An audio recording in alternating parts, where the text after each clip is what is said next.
Hello. Good morning, everyone. Please, can I have your attention? Can I have our attention, please? So I've just been reliably informed that the Honorable Minister is here now and should be walking in any moment from now. Please, just some house rules. Let's try and put our phones on silent and ensure it doesn't ring during the presentation, and minimize walking around, going in and out. At the same time, please, the doors should be locked so that we don't distract the person who is making the presentation. So we'll start any moment from now. Thank you for your patience, and once again, we apologize for starting a bit behind schedule. Thank you.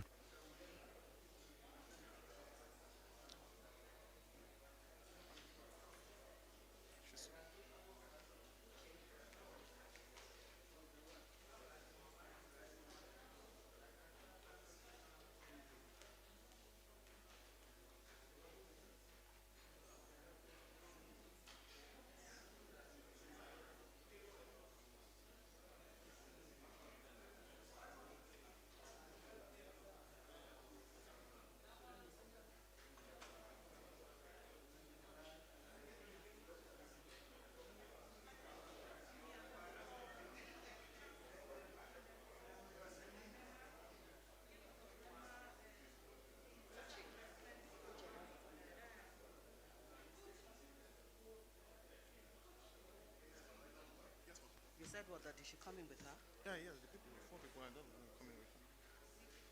But they are seated here. No, they can just move up. I think it looks a bit tight here, but everybody comes. No, because they are parastatals and all Okay, that. allowed. She's only seated with her palm Okay, okay. When she So comes she in, comes then with she her palm and her, and then the others can join her. no problem. Who are the people asking questions? No, no, we don't. We just.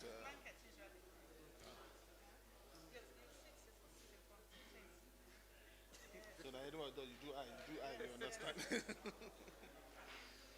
Can we close the door, please?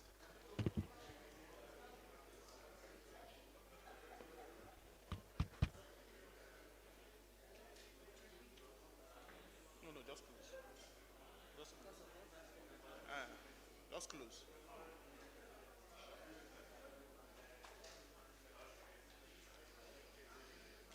Dead. Yeah.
Disability Commission.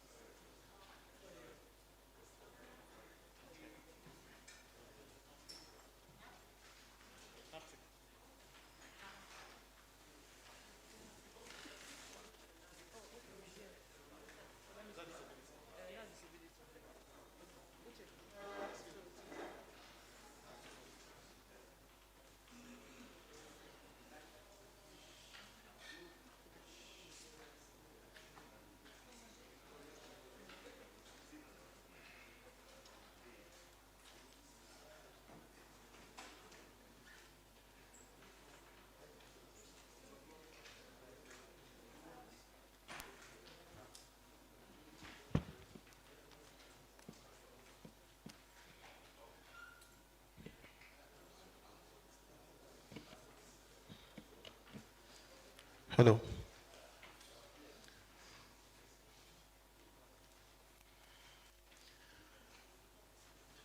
The Honorable Minister of Humanitarian Affairs, Disaster Management and Social Development, Hajiya Sadiya Umar Farouq.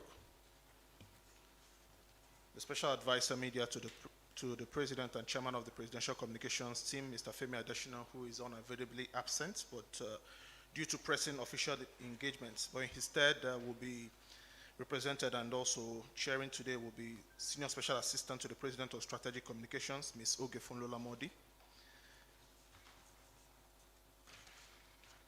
All Senior Special Assistants, Personal Assistants to the President, and all members of the Presidential Communications team here present. May I also use this opportunity to recognize the following members of delegation accompanying the Honorable Minister for this briefing today.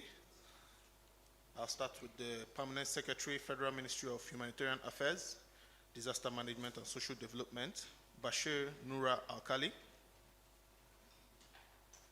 Managing Director, Northeast Development Commission, Mohammed Alkali. Director General, National Emergency Management Agency, NEMA, Ahmed Habib. Honorable Federal Commissioner, National Commission for Refugees, Migrants and Internally Displaced Persons, Imam Suleiman Ibrahim. Director General, National Agency for Prohibition of Trafficking in Persons, Fatima Wazir Azi Ibrahim. Executive Secretary, National Commission for Persons with Disabilities, James David Lalu.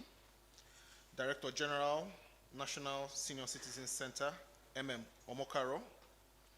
National Coordinator, NCIP, Dr. Umar B. Bindi.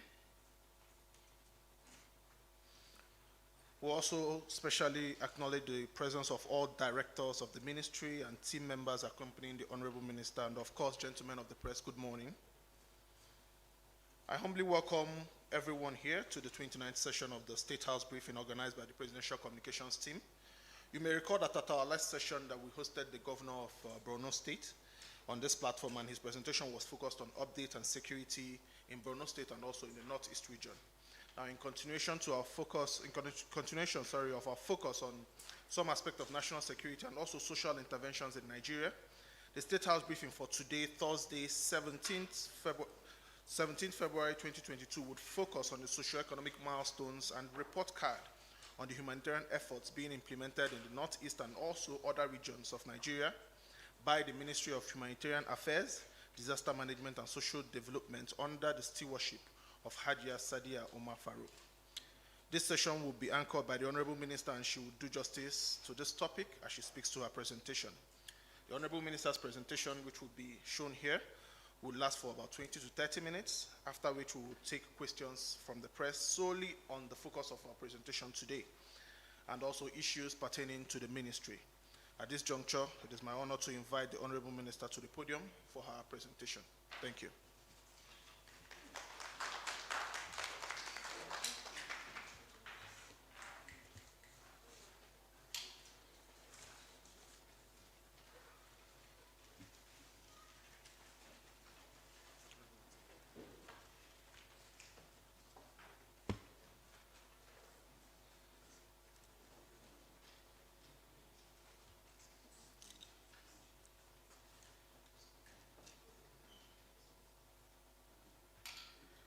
Distinguished ladies and gentlemen of the press,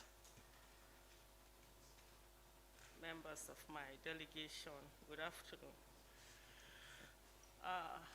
On behalf of my ministry and agencies, I am delighted to welcome you to the 30th session of State House briefing.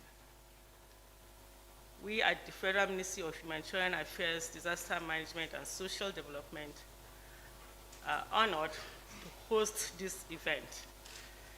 Today, I will be providing you with information regarding our progress towards Mr. President's vision to lift 100 million Nigerians out of poverty through humanitarian efforts being implemented in the Northeast and other parts of the country, and also the efforts towards relocation of internally displaced persons. We'll highlight areas of collaboration between the federal government, state governments, and security agencies in ensuring seamless delivery of humanitarian aid to those in dire need. I will be sharing this via a PowerPoint presentation. We have 50 slides and 2 videos that will provide you with rich information on our activities since creation of the ministry. On slide 2 of the presentation, I'll present you background of the ministry, its vision and mission. The Federal Ministry of Humanitarian Affairs, Disaster Management and Social Development was established on 21st August 2019 by His Excellency President Muhammad Buhari to coordinate the implementation of all humanitarian affairs, disaster management, and social development activities in the country. Our vision is to create sustainable and inclusive social systems that promote human dignity in Nigeria. And our mission is to coordinate, promote, strengthen social systems that provide support for humanitarian needs in Nigeria by integrating best practices, mechanisms, and solutions through effective utilization of data, research, and planning.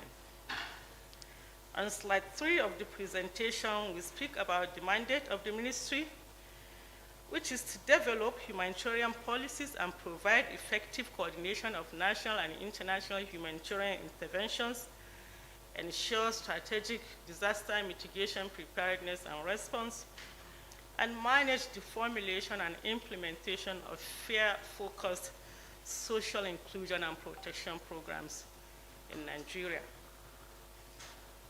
On slide 4, we talk about the organogram of the ministry, revealing various departments, divisions, and units of the ministry as approved by the Office of the Head of Civil Service of the Federation. The ministry has 9 departments, 5 units, working synergistically to achieve its mandate. On slide 5, we have the agencies and programs. We have 6 agencies and programs under the ministry, and it implements its policies, programs, and projects through these agencies and offices under its supervision. We have the National Emergency Management Agency, the National Commission for Refugees, Migrants, and Internally Displaced Persons.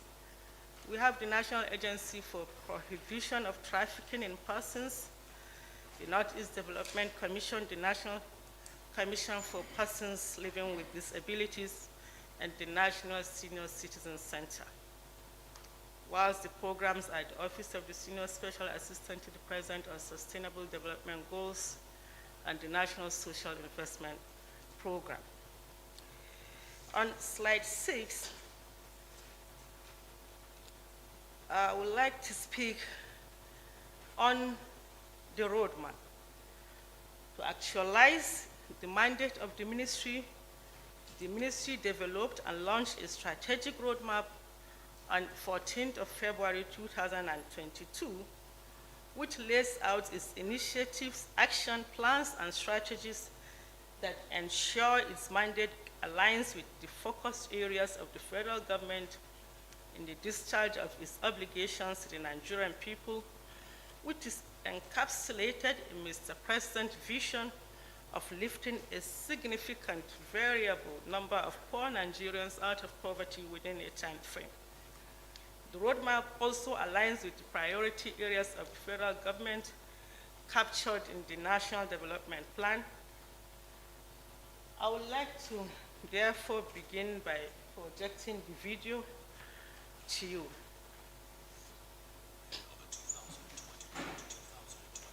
On the roadmap.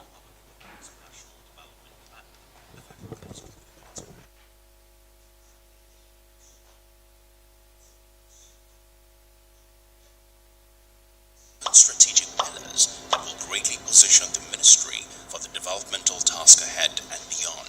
These pillars are designed to support the ministry and the its vision in conceptualizing and driving all her activity.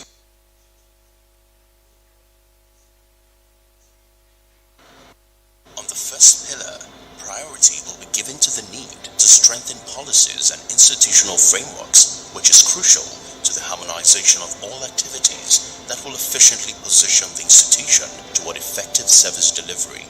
This will be done by collating and reviewing all relevant policies, identifying and updating policy gaps, intensifying the awareness of the ministry's mandate in ongoing policy formulations, integration and implementation, facilitate continuous engagement with all stakeholders, and develop a stakeholders' feedback and evaluation system through the integration and harmonization of existing and new policy frameworks. With strengthened policies and institutional frameworks on Pillar 1, the Ministry shall build evidence-based systems on the second pillar. This will underscore our commitment to transparency and accountability.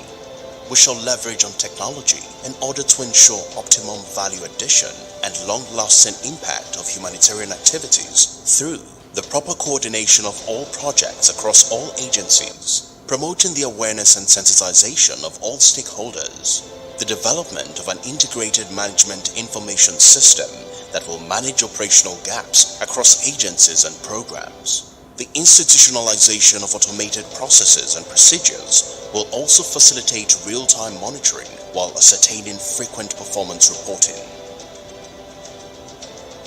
Drawing from the above, the attention of the third pillar will be on programs delivery through value of the ministry and its agencies. The existing monitoring network will expand and institute its key performance indicators as well as its driving mechanisms to enable real-time monitoring of programs and projects even in the most remote areas of the country. This will be done by leveraging technology and ensuring a robust management information system is integrated to further strengthen positive impact in vulnerable communities. Pillar 4 focuses on the need to optimize funding and resourcing opportunities in order to support the ministry's mandate and ensure accountable use of resources for poverty reduction and increased socioeconomic development.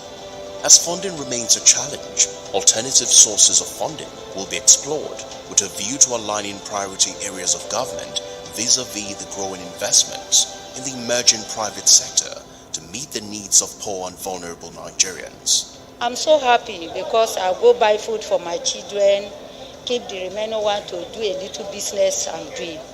Very grateful. The end game for this is to build a thriving and sustainable economy, enhance social inclusion, and reduce poverty.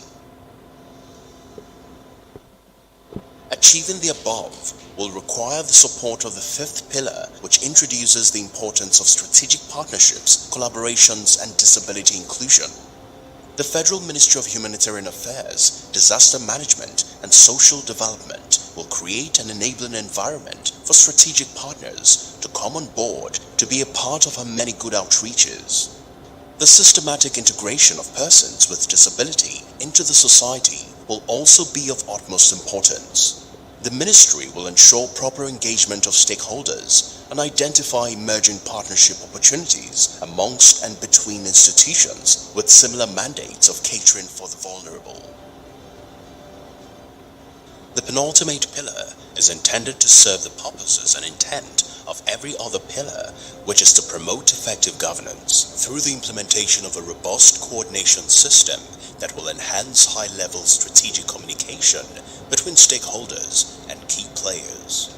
This endeared the development and approval for the ministry to lead a socially inclusive futures-thinking ecosystem, LIFE, aimed at implementing a holistic humanitarian coordination system for improved strategic communication and governance to ensure effective outputs and outcomes within the ministry and across its agencies and beyond.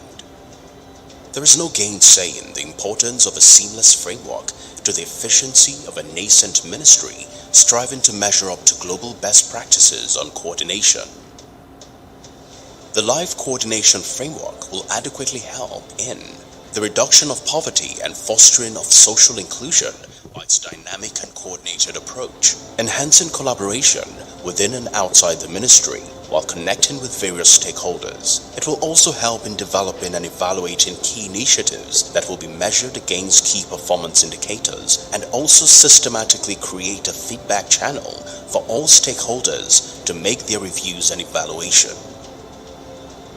Pillar 7, which is the last but not the least pillar, gives utmost importance to the mainstreaming of the Sustainable Development Goals and integration of social initiatives and investment programs. Suffice it to say that the impact and effects of this pillar has ostensibly benefited millions of Nigerians, especially the vulnerable, in the very spot the shoes pinches them.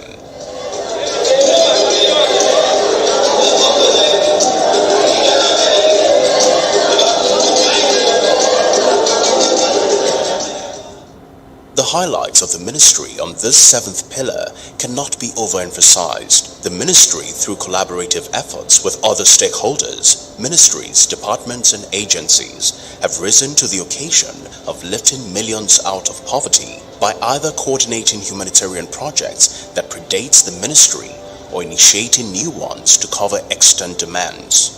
Noteworthy among these initiatives are the well-designed National Social Investment Programs, NSIPs. The President Muhammadu Buhari's altruistic government has greatly alleviated the sufferings of the vulnerable through the instrumentality of these NSIPs that was graciously executed through the Office of the Amiable Vice President of the Federal Republic of Nigeria, Professor Yemi Oshibajo, before being brought under the supervision of the Ministry of Humanitarian Affairs, Disaster Management and Social Development.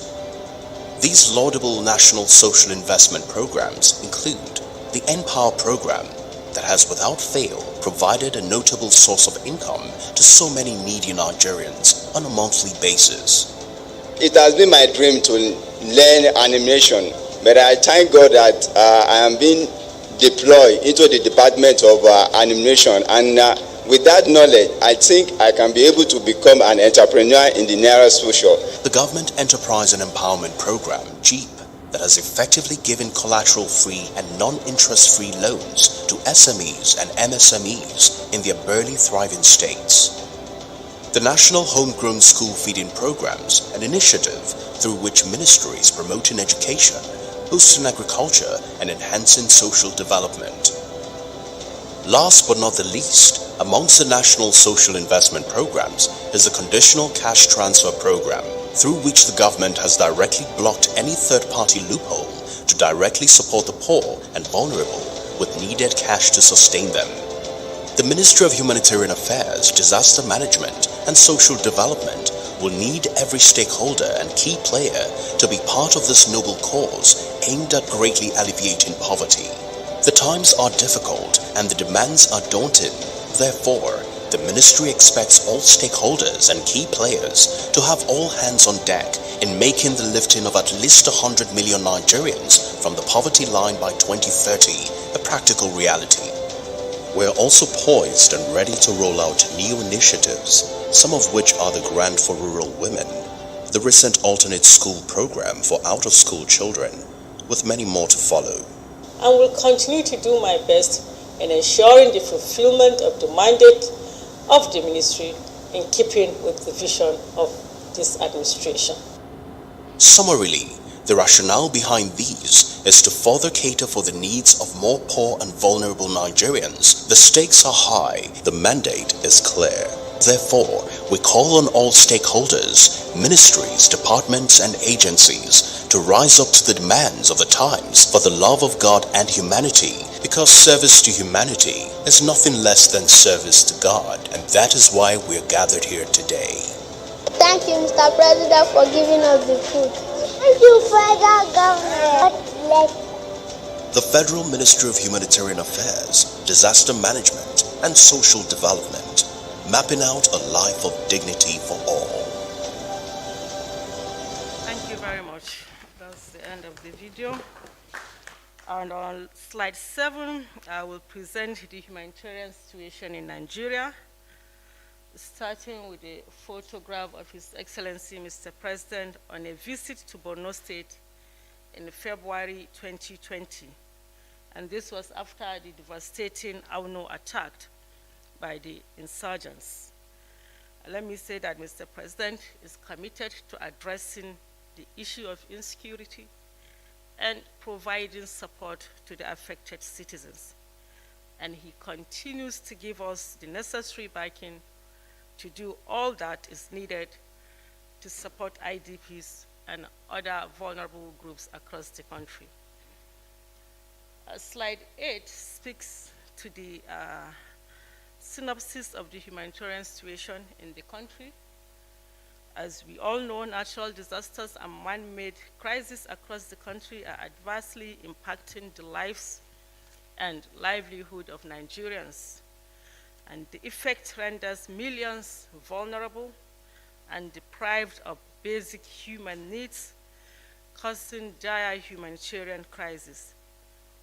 It is estimated that about 7.1 million people are in need of humanitarian assistance in the Northeast region, with a total of about 8.1 million who are internally displaced, with new displacement occurring due to insecurity situations in other parts of the country.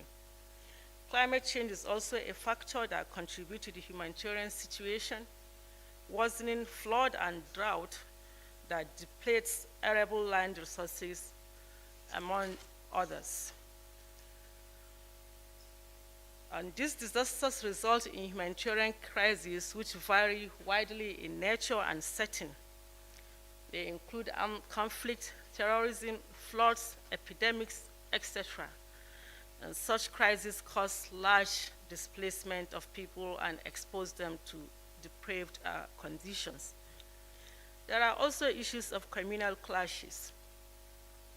The armed conflict and boundary attacks create refugee crises, environmental crises, healthcare emergencies, population displacement, hunger and malnutrition, lack of basic services, amongst others.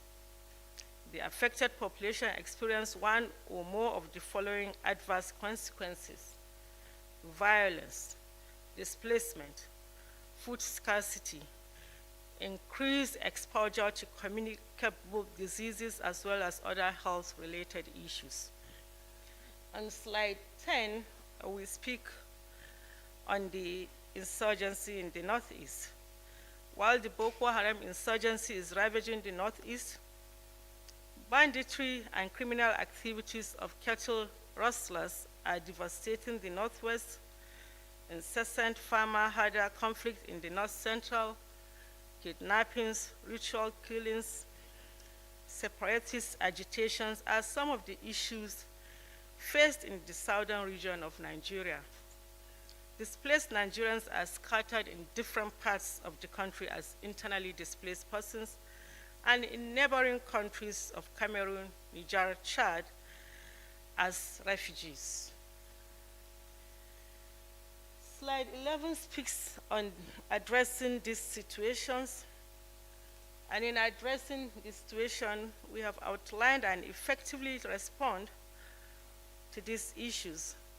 The ministry has and is developing policies and plans that positively impact the victims of this crisis and alleviate their condition in line with the vision and commitment of President Muhammad Buhari's administration.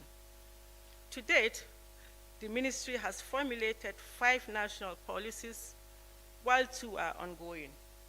And these policies are the National Policy on Aging, National Migration Policy, National Disability Policy, National Policy on Internally Displaced Persons, National Disaster Risk Management Policy. And the ongoing policies are the National Social Protection Policy and the Cash and Voucher Assistance Policy. Slide 12 speaks on the internally displaced persons and policy. This ministry formulated a national policy as an instrument that guides stakeholders on managing the affairs of affected persons. It also guarantees that displaced persons are given the best care in a dignifying manner, as they are amongst the most vulnerable population in Nigeria. In the absence of such policy framework, you will agree with me that the response to the plight of IDPs remained largely fragmented and uncoordinated.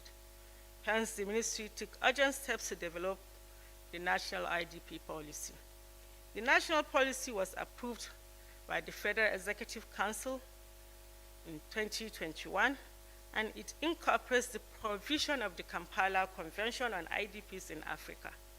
The ministry is in the process of domesticating the Kampala Convention through a standalone legislation in the National Assembly.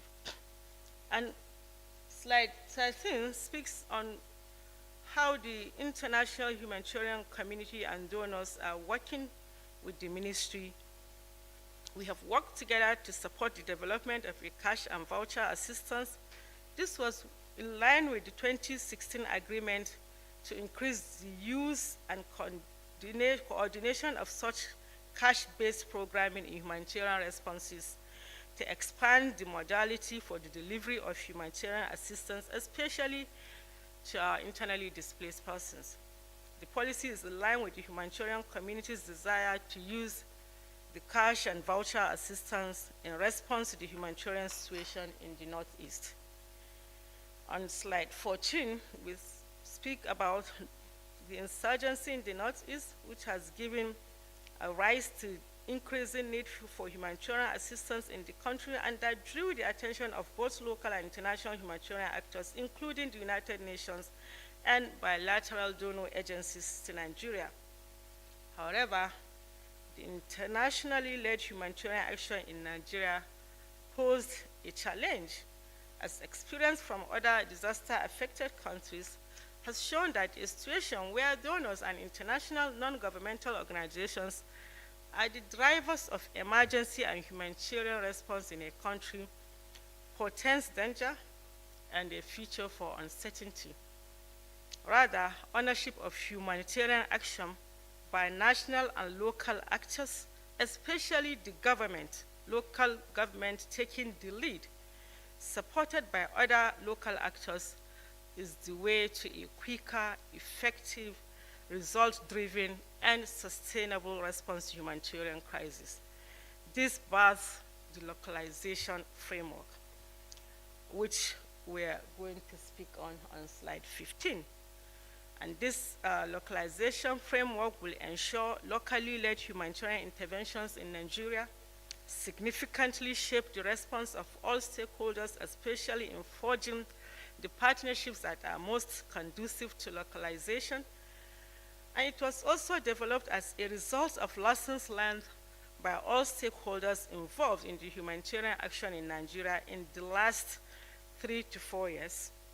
And in summary, engagement of local NGOs in the delivery of humanitarian assistance will ensure access in hard-to-reach areas, as well as reduce associated fear by the United Nations agencies and other international organizations. The ministry has undertaken various initiatives, ladies and gentlemen. We have undertaken activities and programs to address the deplorable living condition of the poor and vulnerable.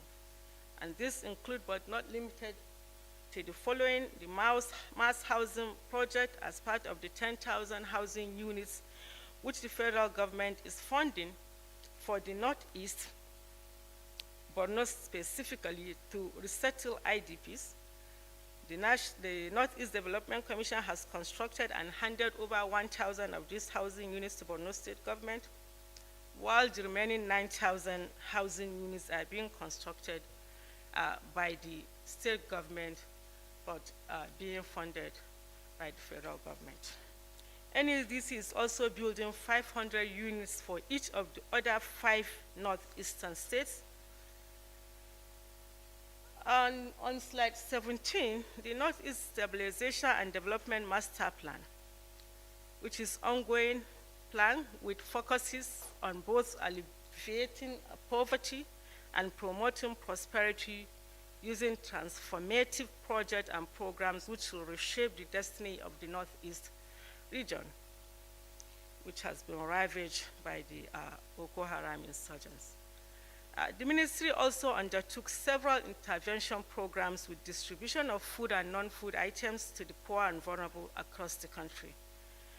On slide 18, we're going to touch on the molecular laboratories that were built in the 6 states of the Northeast region, the settlement city for IDPs, which is building 100 houses that are being completed and handed over to the Borno State government, while 200 housing units are completed and modalities are being put in place to hand over these houses to the IDPs. The National Senior Citizen Center developed also a 10-year strategic plan for the center. You may recall that the center is very new. It has just been created late last year. The National Senior Citizen Center has conducted medical outreaches to elderly people within the FCT and also hosted private sector roundtable to mobilize investments and resources. There's also the construction of 300 housing units, each in Katsina, Daura, Nasarawa, Kefi, Zamfara, which is ongoing, that's being done by the National Commission for Refugees and Migrants. The Commission has also trained 200 persons of concern on ICT in collaboration with NIDA, and these beneficiaries were selected from FCT, Nasarawa, and Kaduna State. The National Commission for Persons with Disabilities collected data from 50,000 PWDs for the COVID-19 cash transfer, which is captured by the National Social Safety Net Coordinating Office. And in collaboration with NAPTIP, the NCFRM and International Office for Migration had a routine repatriation of stranded Nigerians from Libya and other countries. The agency has also developed a national action plan on human trafficking in Nigeria 2022 to 2026. This is also done in collaboration with our partners, Swiss government and UN agency, UNODC as well. Then the rescue and rehabilitation of 17,242 victims to date of trafficked persons and empowering a good number of them with formal education programs and vocational trades for meaningful living. There are many more activities, ladies and gentlemen. However, this provides a general overview across the agencies under the ministry. The picture on slide 21 highlights the 1,000 housing units project handed over to Borno State government, which I mentioned earlier. While on slide 22, the picture shows some of our engagements with IDPs, including relief distribution, data verification, and interventions targeting women and female heads of households performed by the Refugee Commission. Slide 23 shows the picture of the repatriation exercise for victims of trafficking from Libya, which was carried out through a collaboration between NAPTIP, NEMA, and the IOM. The next is the pictures which present community outreaches and social intervention programs carried out by the National Commission for Persons with Disabilities. They also include the distribution of mobility equipment and skills acquisition. On slide 25 are pictures of the distribution of food items that was being carried out by NEMA to provide support for victims of various hazards and disasters such as flooding, market fires, building collapse, and so on across the country. Since the beginning of the insurgency in the Northeast, many actors, humanitarian responders, military authorities in the theater of operation, and the civilian population are in disagreement in the modes of operation. And in an effort to manage these actors and parties, the ministry organized an international workshop on civil security cooperation, CSEC, in 2019. And the workshop discussed issues of conflict sensitivity, civil-military relations, and civil security relationship. The communique from the workshop resulted in the establishment of the National Humanitarian Coordination Committee, which was inaugurated by His Excellency Mr. President in 2020.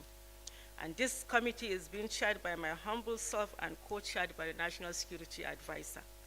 And its membership includes all service chiefs, IGP, relevant ministers, the based state governors, DGDSS, UN agencies, INGOs, and NGOs, amongst others.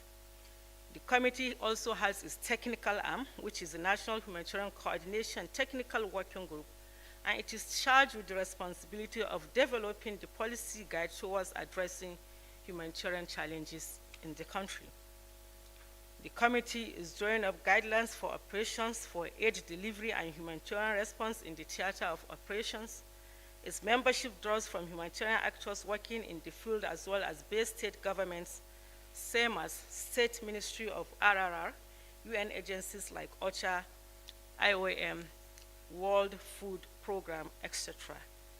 In pursuit of implementing the standard framework for disaster risk reduction 2015 to 2030, the ministry is working with stakeholders to raise awareness and build national capacity in the 4 priority areas of the framework.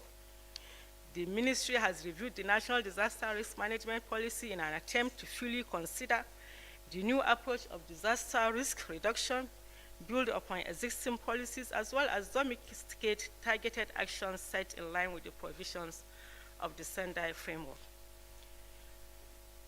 On slide 29, we present to you the ministry's coordinating framework, which is coordinating the national midterm review of the Sendai framework in line with the United Nations Office for Disaster Risk Reduction, member states' obligations. Activities of the review commences in February, and it will be presented at the 7th session of the Global Platform for Disaster Reduction, GP 2022 at Bali. On slide 30, we have additional details on additional disaster response that has been undertaken by the ministry.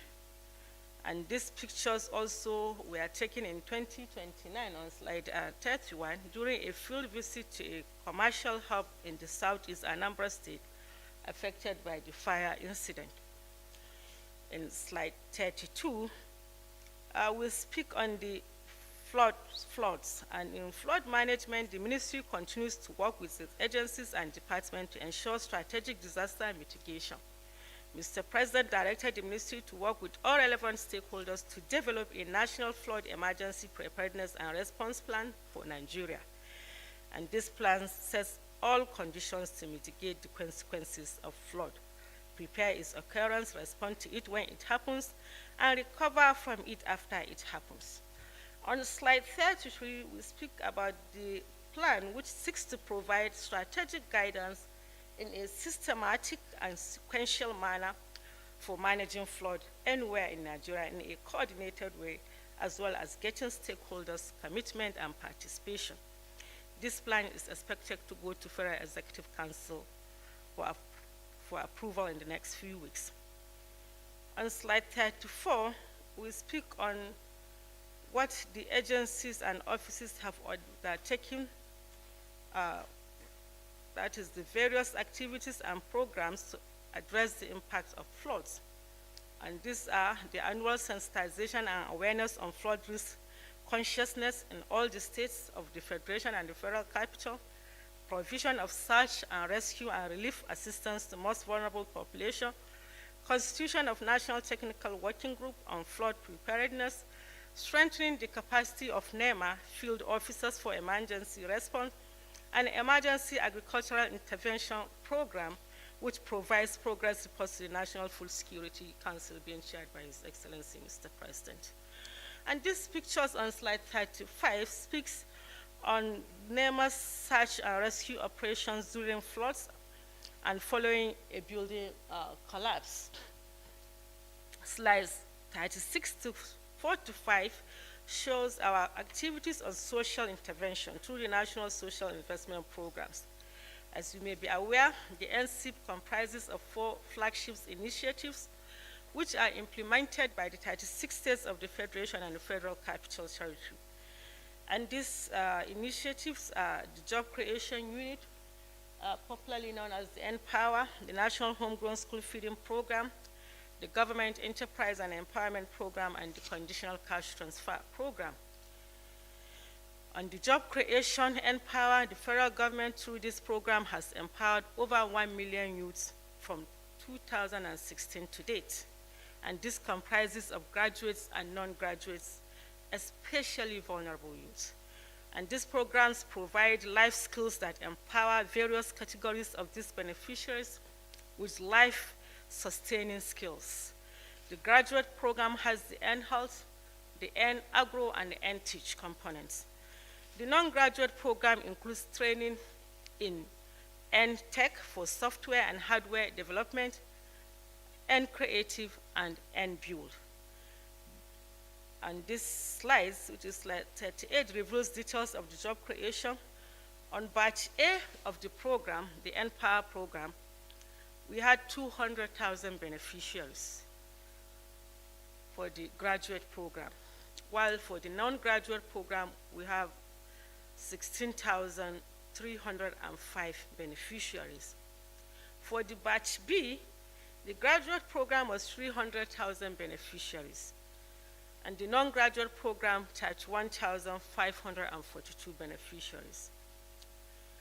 Batch C, we have 450,000 beneficiaries for graduates and 60,000 for the non-graduates. So you can see the numbers are increasing with time.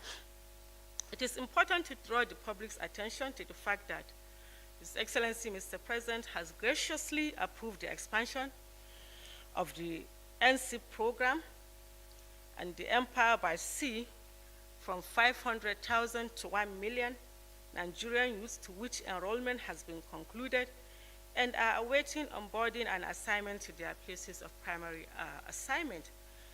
That is the batch C2. In the batch C, we have 2 components, batch C1 and batch C2. The batch C1 have already been onboarded and they have been assigned their responsibilities, while the C2 is in the process of being assigned to their places of assignment.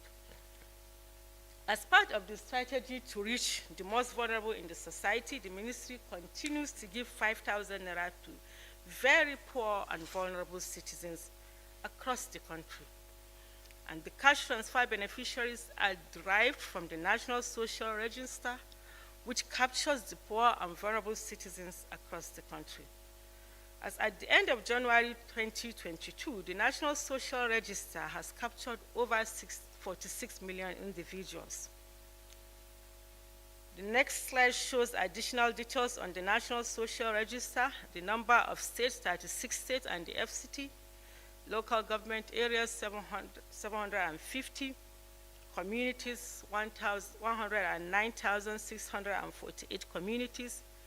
Persons living with disability that have been captured are 818, 107, and currently 1,632,480 households are benefiting from the conditional cash transfer program. There's also the grant for rural women, which gives 20,000 naira one-off grant to our rural women. and this we have captured about 320,000 of them.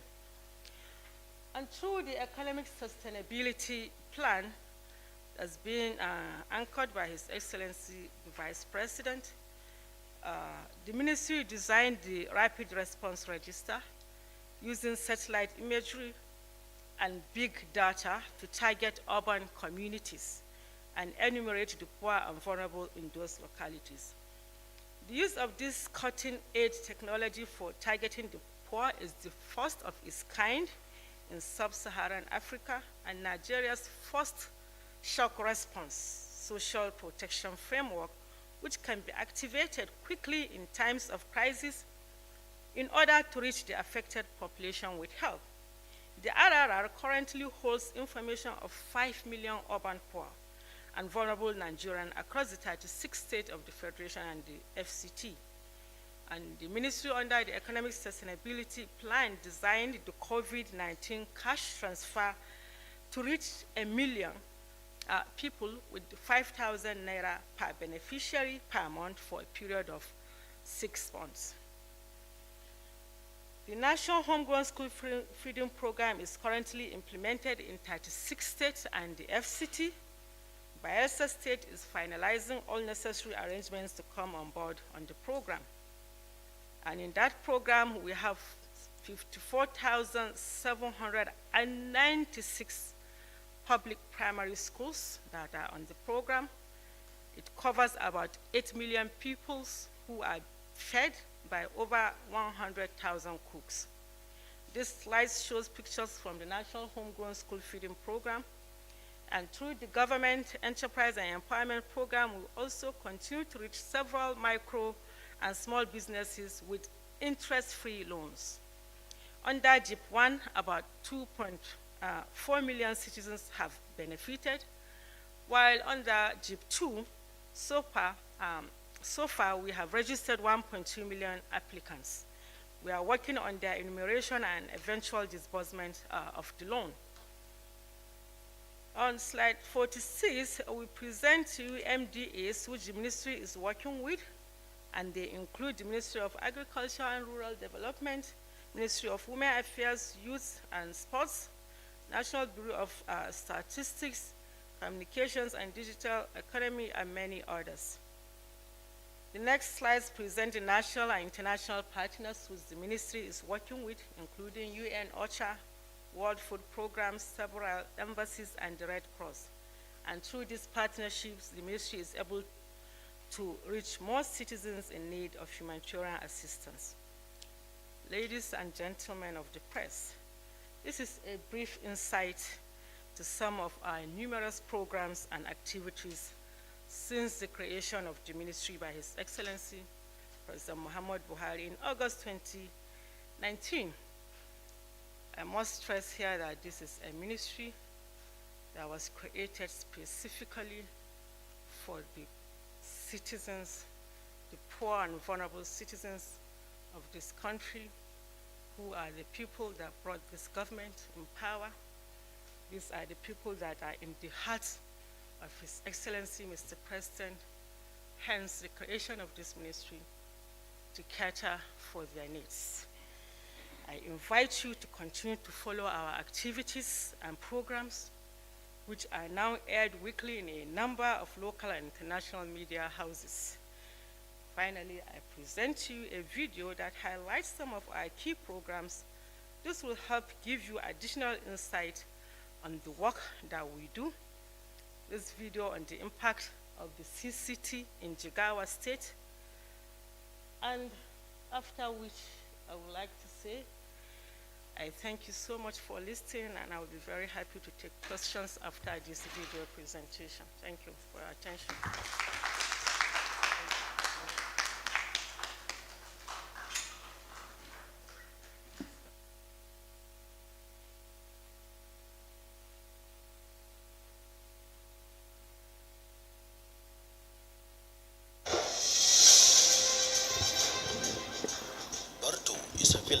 Far northwestern state of Jigawa, where the beneficiaries of Conditional Cash Transfer (CCT) bought a vehicle to evacuate women in labor to hospital for delivery. Before this effort, this rural community relied heavily on wheelbarrows to convey the would-be mothers to hospital, passing through rough and untarred road. This is the sigh of relief for pregnant women in this community.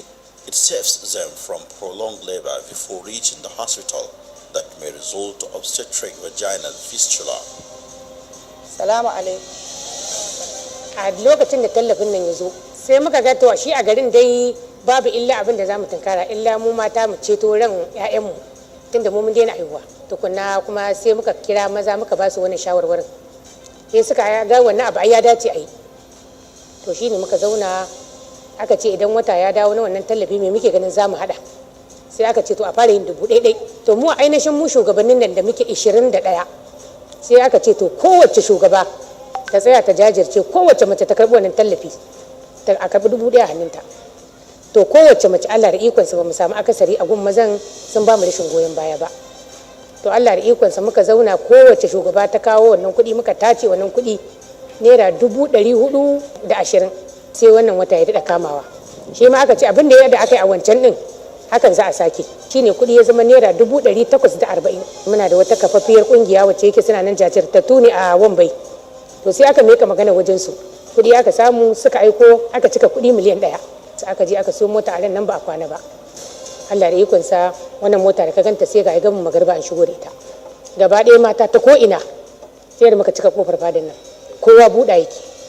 The community leaders appreciate the efforts of the CCT beneficiaries who collect 5,000 naira monthly stipend for their contribution, rescuing women in labor and fighting the maternal mortality. Lokacin da suka zo da wannan magana cewar za su tara kuɗi su sai motar haihuwa lafiya, na yi farin ciki kwarai da gaske na ce to ai wannan kun yi abin da ya kamata. Ai ban taɓa samun canjin rayuwa irin wannan karan ba. Isa kaga duk abubuwan da muke yi a yanzu daga ba irin da bane mu kanmu yawan aka ce ga tallafin ya shigo gobe an ce sarki ya hau ya faɗa akan tarho buɗa da zaka ji a nan garin ana yin ta yadda ka san an dauki amarya an dora ta akan doki. This shows how impactfully the conditional cash transfer program the poor and vulnerable help in the community through the savings from the 5,000 naira monthly stipend. Thanks to President Muhammad Buhari for this initiative being executed under the amiable Minister Hajiya Sadiya Umar Farouq of the Ministry of Humanitarian Affairs, Disaster Management and Social Development.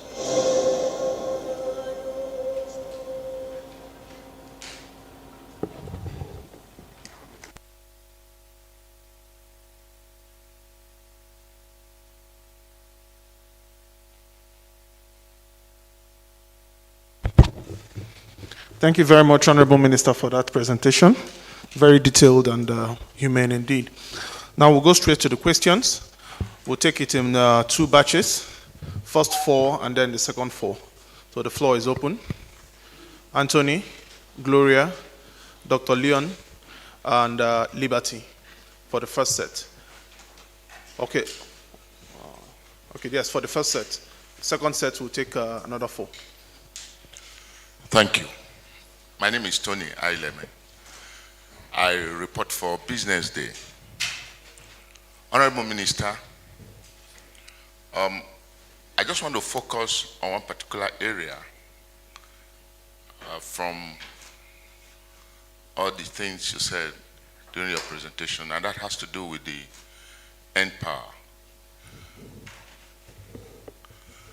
If I hear you clearly, you talked about the exit program being approved by Mr. President, or thereabout. Please, if it's not correct, please correct me.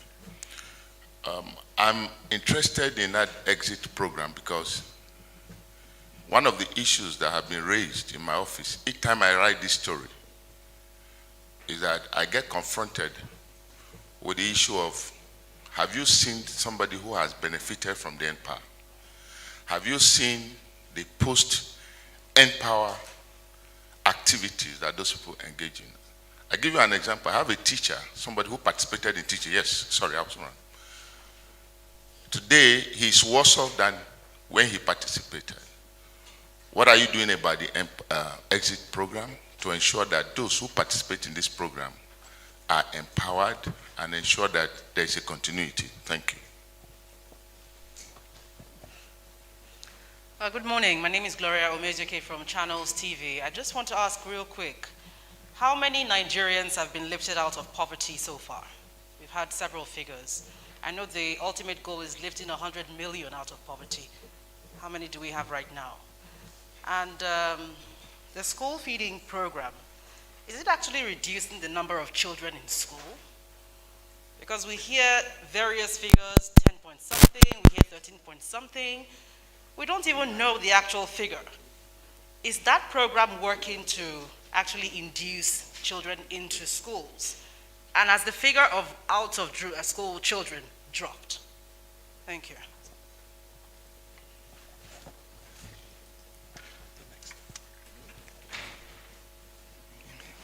Good morning, the Honorable Minister. My name is Dr. Leon Usigbe, the Nigerian Tribune. Madam, the President applied for environment of about 276.7 billion naira from the capital component of the NSIP in 2021 Appropriation Act.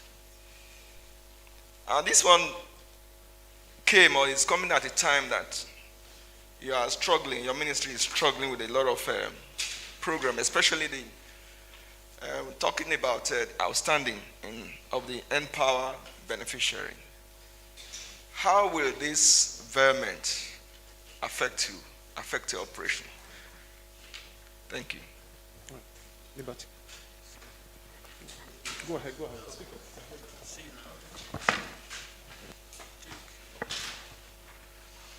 My name is Hassan Umar Farouq. I report for Liberty Radio and Television.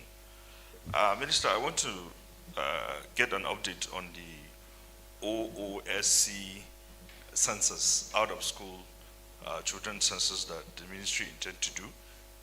And how did you intend to feed those children that are not in the school when there are certain complaints on those that are in the school?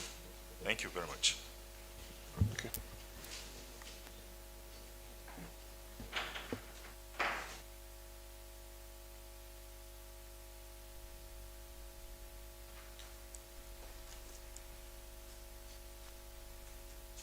Thank you very much. Let me start with Anthony on the Empower. Thank you for bringing that up. It's not in my presentation really, but you asked another question, if has anybody really benefited from the Empower program? Yes, of course. The 500,000 that have been on the program, the batch A and batch B, 500,000, they benefited on that program for a period of 4 years and 2 years. The batch A was on the program for about 4 years, and we're giving them 30,000 naira stipends monthly.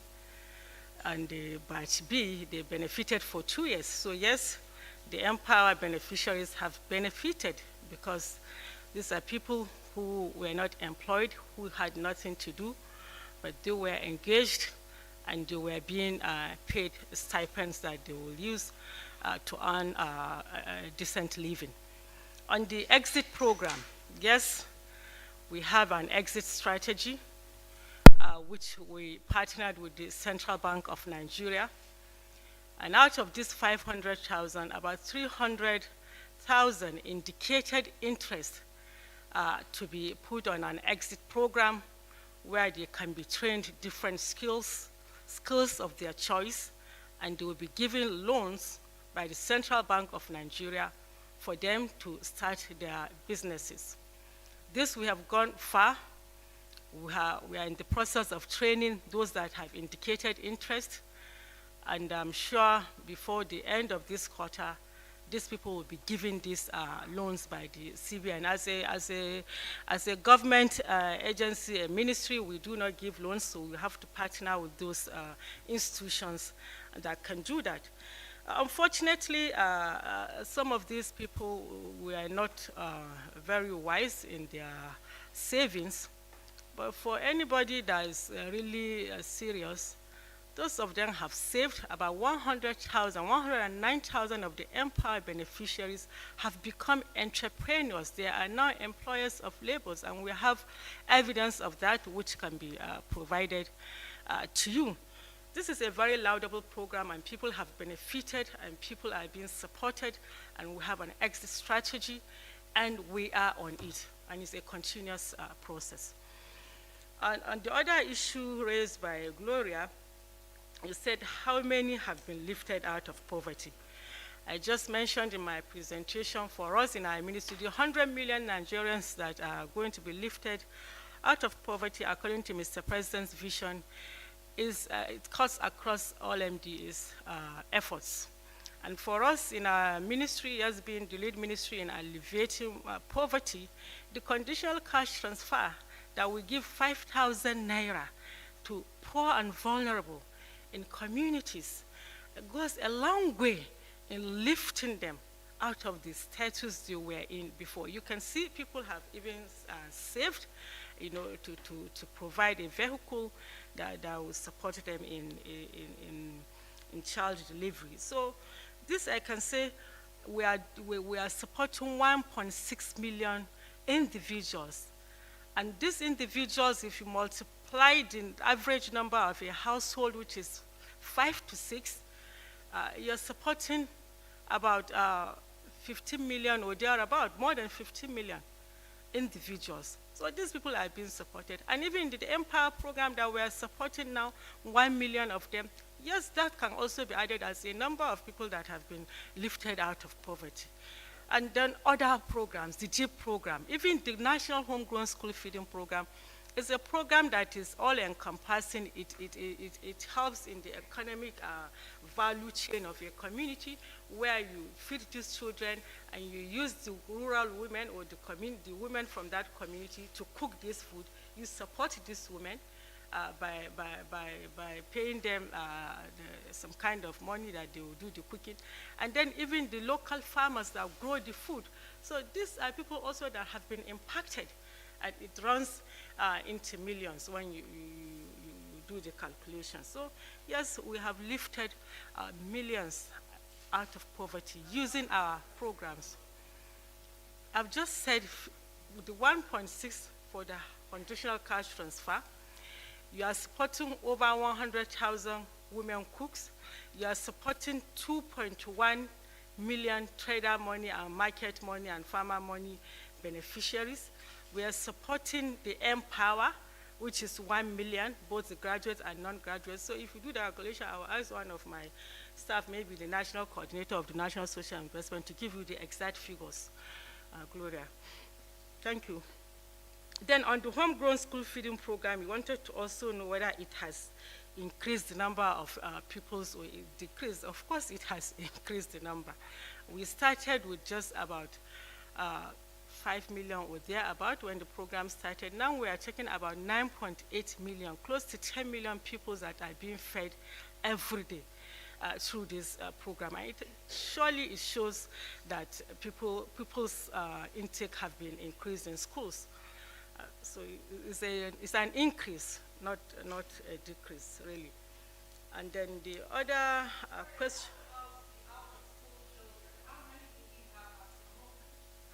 The out-of-school people, the out-of-school children, I will ask my coordinator to give us the exact figures so that you don't quote me wrong, but there are over 10 million of them. But I'll ask him to speak to that when I finish, please, Dr. Bindo, to speak to that. Then on the question, is that all, Gloria, or is that another one?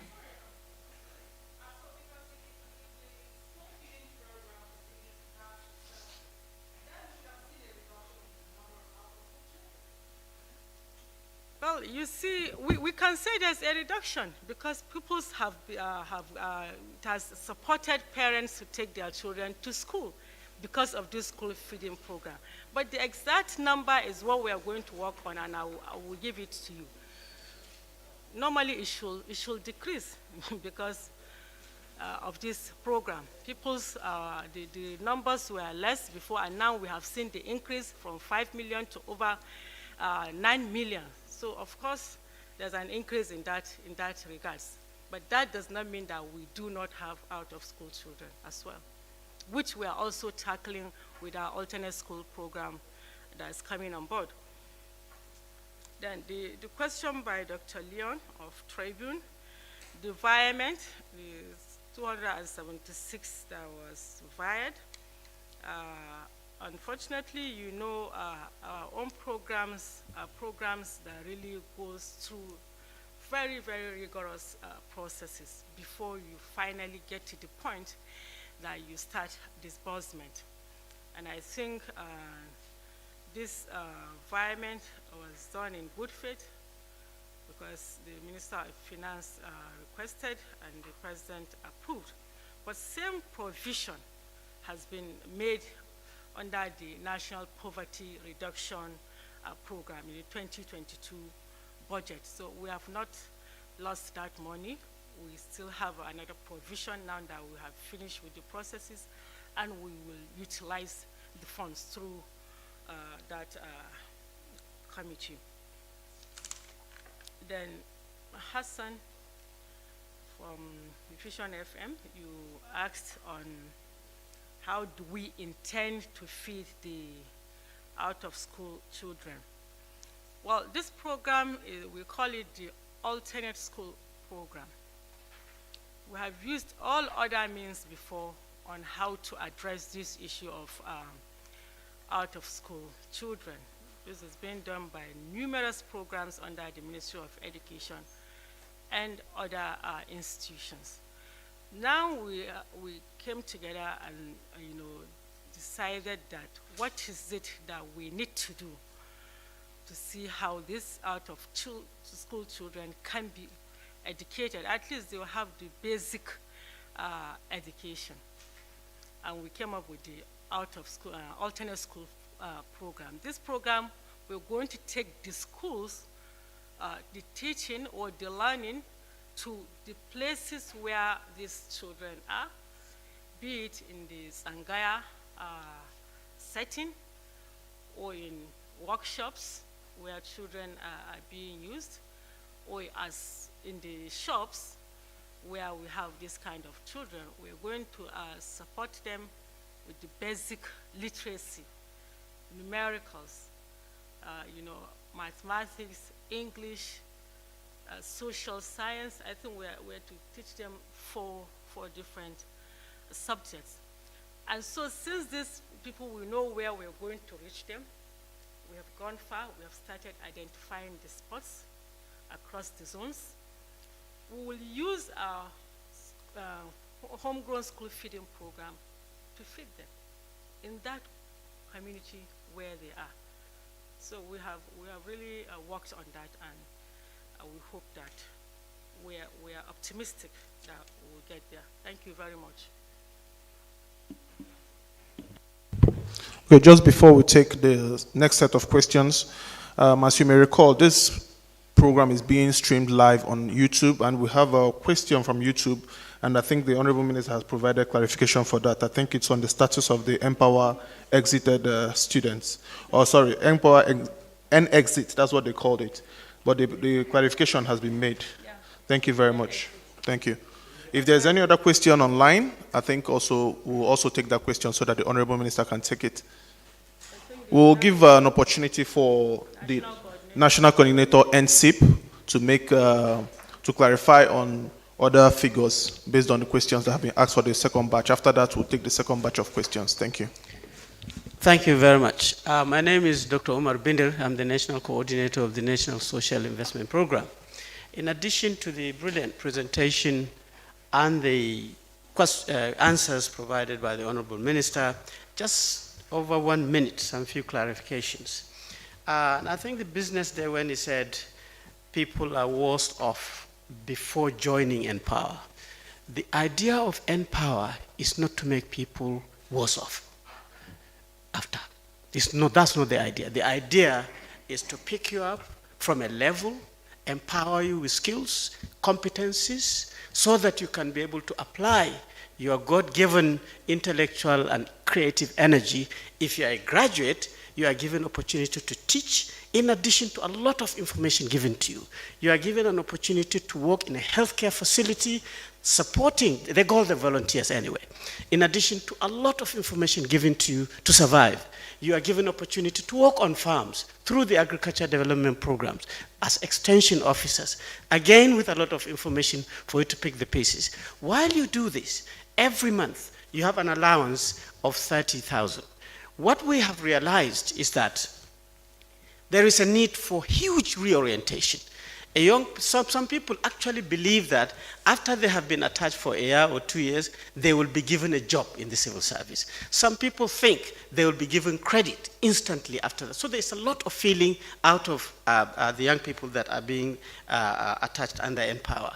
But based on that realization, the ministry has expanded its partnership with the National Orientation Agency, with the NYSC, with the Ministry of Information, to ensure that we build up this orientation to make sure that if you are a chap, you are a graduate, you had nothing before, you have a certificate, now you have 30,000 every month. Will you be able to now remember that in a year, if I were to be saving 5,000, this is what I'm going to get, and then I'll go and get on with my life in trying to access the other bits and pieces. But it will be the whole day if you want to go through this, but there are a number of exit programs that the graduates or non-graduates can actually enter through. The second, Gloria, I think, wanted numbers. It's like asking the Minister of Works, how many potholes have you actually covered on a road? You do your best repairing the road, passengers are using the road, and then you just see the flow. The number of people in terms of being in poverty or lifted out of poverty is a function of the effectiveness of National Bureau of Statistics. In fact, at the beginning, for example, out-of-school children, the United Nations system reported that there were 13-point-something million out-of-school children, declaring this country as the capital of out-of-school children.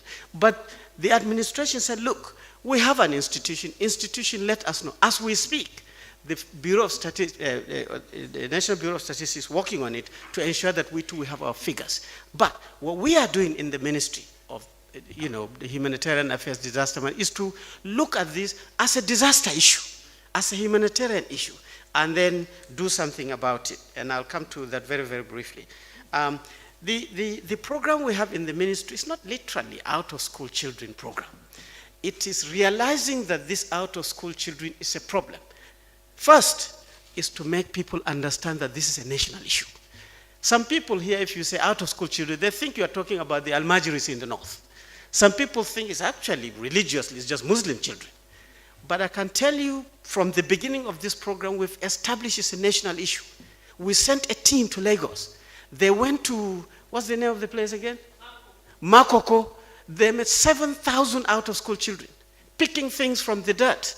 The guy came shaking like that. We sent another chap to Jos. He came shaking also. We sent another guy to Enugu. And that was, for the first time, everybody realizing that out-of-school children is a national problem. And in fact, what the president said was, we have always concentrated on taking children back to school. So you have to pull them together, take them to school. There will be classrooms, teachers, books, uniforms, shoes. He said, well, we have not been doing very well. The numbers are not saying good about us. What can we do as Nigerians innovatively to take the education to the children? And that is what brought up the alternate school program. And therefore, we'll discuss with the channels and Liberty people in detail to tell you exactly how, but we're excited that this is beginning to work. There are Nigerians who have invented the talking pen. You press it on A, you get A, B, C.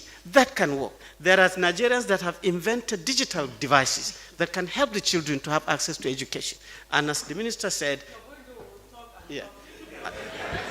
So thank you very much.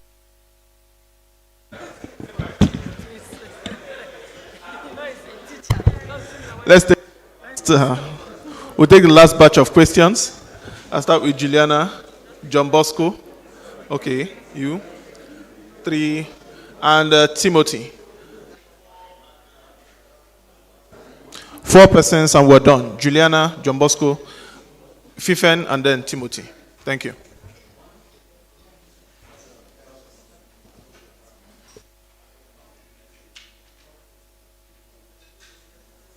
Good morning, Honorable Minister. My name is Juliana Taiwo, Obaloye of the Sun newspapers. I'd like to know how effective is the strategy of relocating IDPs to their ancestral homes in managing humanitarian crisis, and what is the number of IDPs relocated so far?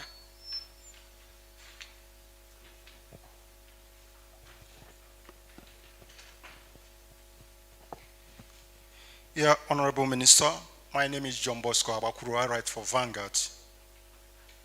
National Homegrown School Feeding Program. Madam Minister, I want to find out whether federal government schools are included.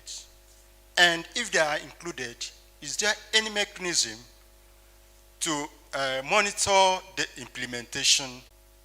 Can you hear me? Okay. Juliana, you wanted to know how effective is the strategy of taking the IDPs to their original communities. Well, let me state here that for an IDP to be relocated back to his community, that community has to be safe for return. They have to be returned in safety and dignity. So that is the principle, that is our guiding principle. And this we are doing in collaboration with Borno State government. Borno State government has started relocating these IDPs. As I mentioned in my presentation, we have built houses, 1,000 of them, through the NEDC, and we have handed over to Borno State government. No IDP will be returned to a community that is not safe for return. That is the first strategy. And I'm sure that is being followed. But some of these attacks, you know, they can be spontaneous attacks, even when an area is declared safe for return.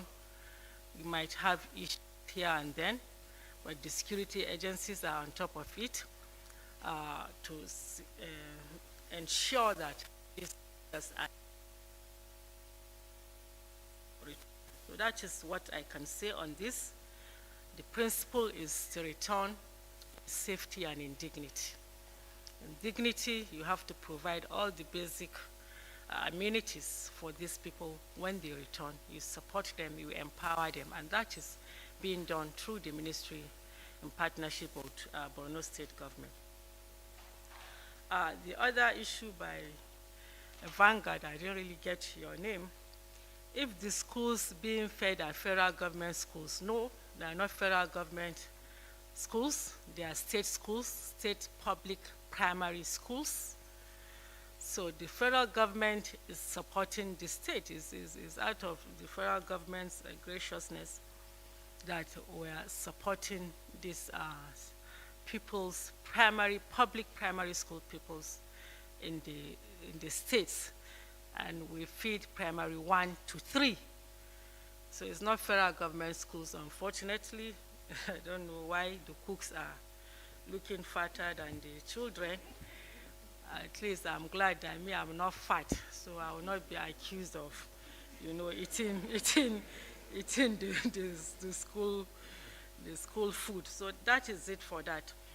And then if our interventions to the north is just for the northeast and northwest, that is not true. Our ministry is for the whole country.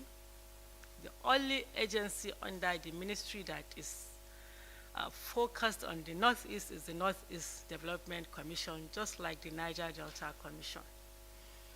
So we take interventions to all parts of the country where our intervention is needed. The state you cited, Benue State. Benue State cannot say that the federal government does not support them or does not take intervention to them. I remember very well, even while I was in the Refugees Commission, I've had cause to visit Benue State on several occasions, taking interventions to the IDPs in Benue State. In fact, in one of such visits, we went together with His Excellency the Vice President.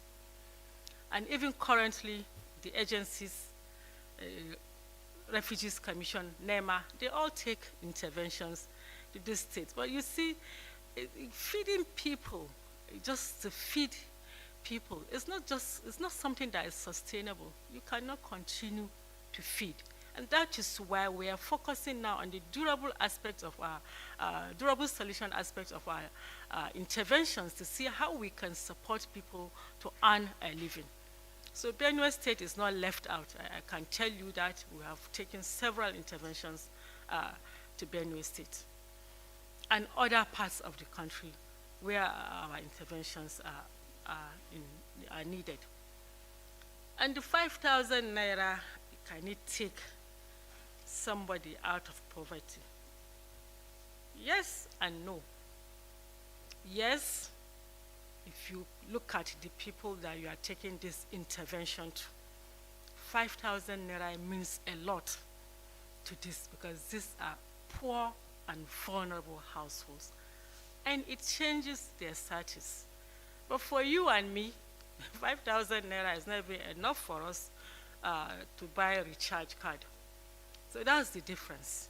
But for these poor people in the communities, you have seen, they were able to save out of that 5,000 naira. If it's not making any impact, if it's not changing their economic status, I don't think nobody will force them to contribute that 1,000 naira to provide that vehicle for their needs. So 5,000 naira goes a long way.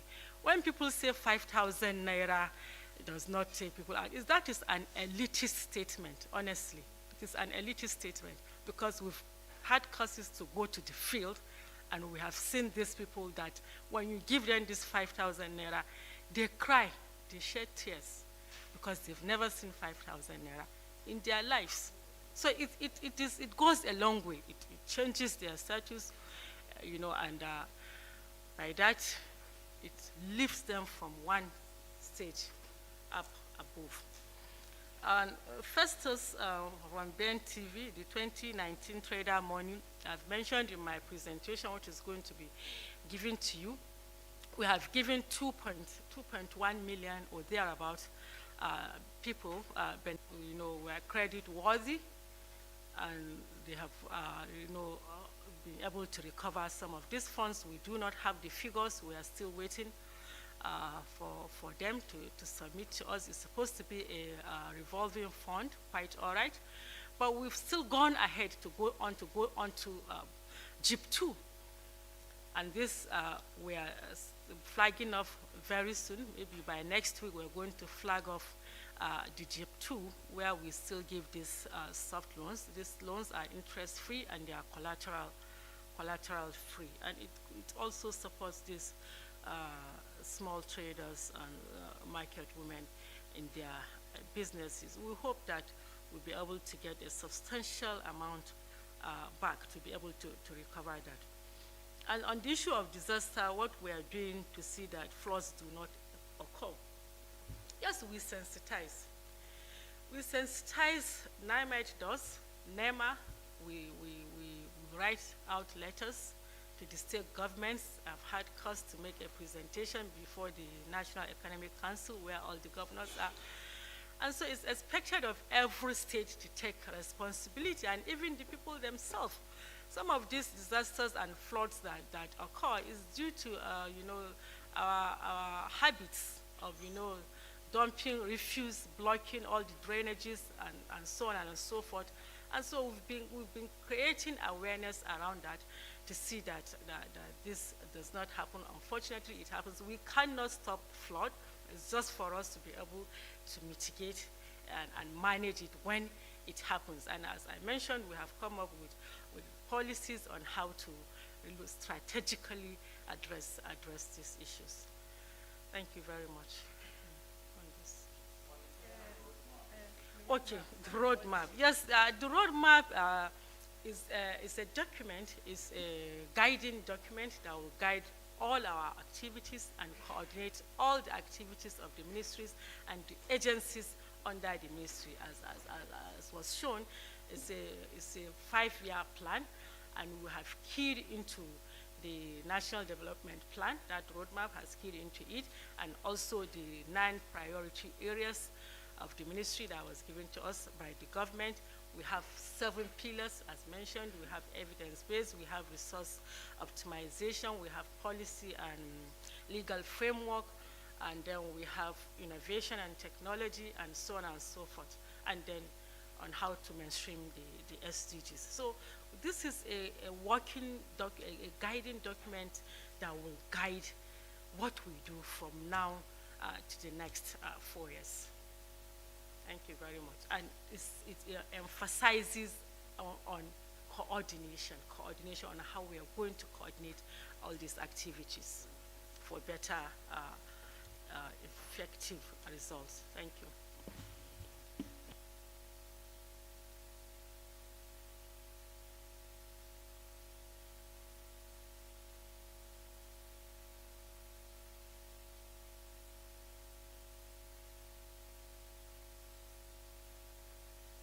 On now. Can you hear me?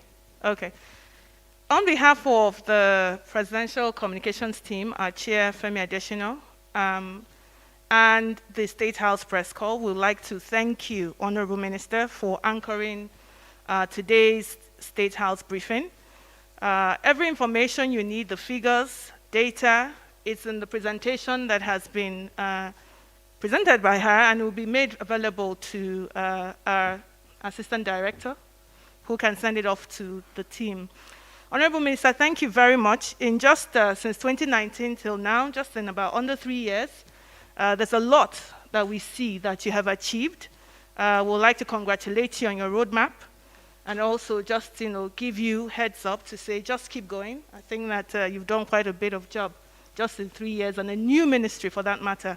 Thank you, everyone, and see you at the next briefing.